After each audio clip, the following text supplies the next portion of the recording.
Hi friends, welcome back to my channel. இன்னைக்கு நம்ம ரொம்ப ஸ்பைசியான சிக்கன் கிரேவி எப்படி செய்யுதுன்னு பார்க்க போகிறோங்க. அதுவும் கரம் மசாலா, சிக்கன் மசாலா எதுவுமே இல்லாமல் நம்மளே மசாலா ரெடி பண்ணி செய்ய போகிறோம். எப்படி செய்து பார்க்கலாம். ஸ்டவ் ஆன் பண்ணி பேன் வச்சுருங்க. அதில் 2 டீஸ்பூன் தனியா சேர்த்துக்கலாம், 1 டீஸ்பூன் சீரகம், 1/4 டீஸ்பூன் மிளகு, ஒரு சின்ன பட்டை, 2 கிராம்பு, ஒரு அன்னாசி பூ, 1/4 டீஸ்பூன் சோம்பு. இப்போ இதை ஒரு ஒன் மினிட் கொஞ்சம் ஃப்ரை பண்ணுங்கள். இது கூடவே 12 வரமிளகாய் நம்ம சேர்த்துடலாம். சேர்த்துட்டு இப்போ நல்ல வாசனை வர அளவுக்கு நல்லா ஃப்ரை பண்ணணும் லோ ஃப்ளேமில். இந்த அளவுக்கு ஃப்ரை ஆனதுக்கப்புறம் இதை மிக்ஸி ஜாருக்கு நம்ம மாற்றிடலாம். இப்போ இதை நம்ம ஃபைன் பவுடராக அரைச்சி எடுத்துக்கலாம். இப்போ இதை ஓரமாக வச்சுட்டு நம்ம ஸ்டவ் ஆன் பண்ணி கடாய் வச்சுருங்க. 2 பெரிய கரண்டி எண்ணெய் விட்டுடுங்க. எண்ணெய் கொஞ்சம் அதிகமாக தான் இருக்கணும். 2 பெரிய வெங்காயம் கட் பண்ணி வச்சுருக்கேன் சேர்த்துடலாம். கொஞ்சம் கருவேப்பிலை சேர்த்து நல்லா பொன்னிறமாக வதக்கி விடுங்க.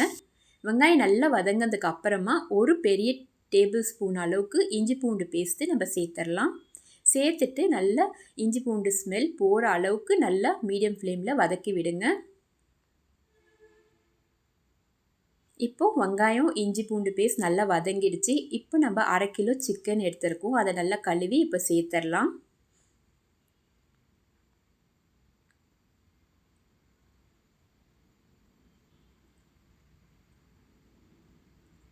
இப்போ இந்த சிக்கனை இந்த இஞ்சி பூண்டு வெங்காயத்தோடு நல்லா கலந்து விட்டுருங்க.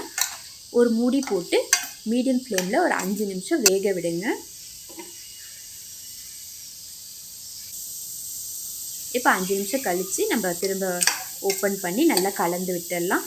இப்போ ஒரு பெரிய தக்காளி நான் அரைச்சி எடுத்துக்கிட்டேன், அதை சேர்த்துடலாம்.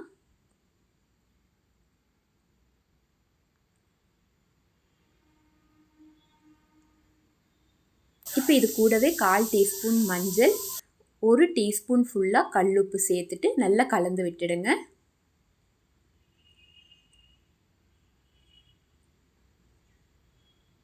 இப்போ திரும்பவும் ஒரு மூடி போட்டு ஒரு 5 நிமிஷம் நல்லா வேக விடுங்க.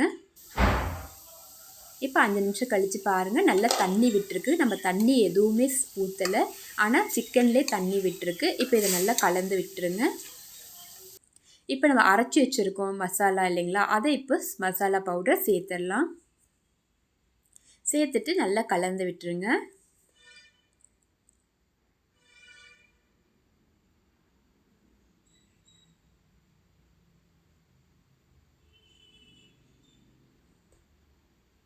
இப்போ திரும்பவும் ஒரு மூடி போட்டு ஒரு 5 மினிட்ஸ் நல்லா வேகட்டும். மீடியம் ஃப்ளேமில் தான் நான் செஞ்சிட்ருக்கேன். இப்போ 5 மினிட்ஸ் கழித்து பாருங்கள், சிக்கன் நல்லாவே ஓரளவுக்கு வெந்திருக்கு.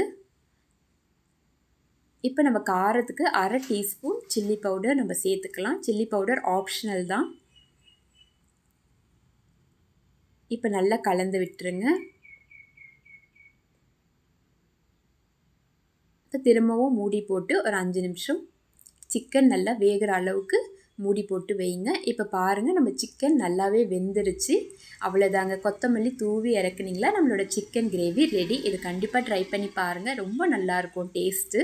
நம்ம எந்த வித கரம் மசாலா, சிக்கன் மசாலா நம்ம சேர்க்கவே இல்லை, நம்மளே மசாலா ரெடி பண்ணனால டேஸ்ட்டாக இருக்கும். கண்டிப்பாக வீட்டில் எல்லாேருக்கும் செஞ்சு கொடுங்க. அப்புறம் எப்படி இருந்ததுன்னு கமெண்ட்டில் மறக்காமல் சொல்லுங்கள். தேங்க்ஸ் ஃபார் வாட்சிங். Have a nice day.